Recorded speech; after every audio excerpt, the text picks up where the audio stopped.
Hi, I'm Amy Costelli with GIE+EXPO News.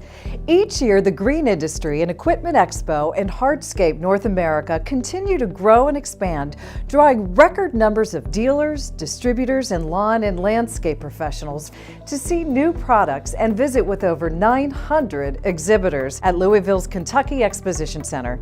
In addition to all there is to see and learn inside the KEC's expansive exhibition space, there is one space that attendees can't wait to visit, the 20-acre outdoor demonstration area.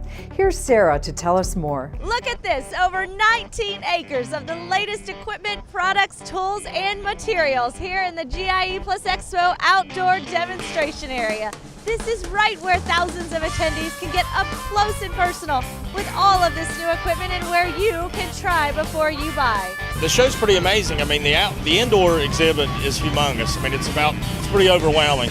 But the nice thing is you get to come outside as well and demo everything. You see something inside, you want to come out here and try it, they've got it more than likely out here. So if you saw a particular mower or something like that, it's here, you can drive it. It's just incredible. All the outdoor area is great. There's a lot of different tools you can ride on, look at, and everybody here is pretty helpful. And they're more than willing to let you test the equipment out, which is really nice, especially when you're making such a big purchase. Besides all the action and excitement outside and inside, there are dozens of business building education seminars, plus 3 nights of networking, fun concerts, and dining choices at Louisville's 4th Street Live. GIE+EXPO, October 18th through 20th, is planned to be the biggest and best show yet. So be sure to register now at GIE-expo.com.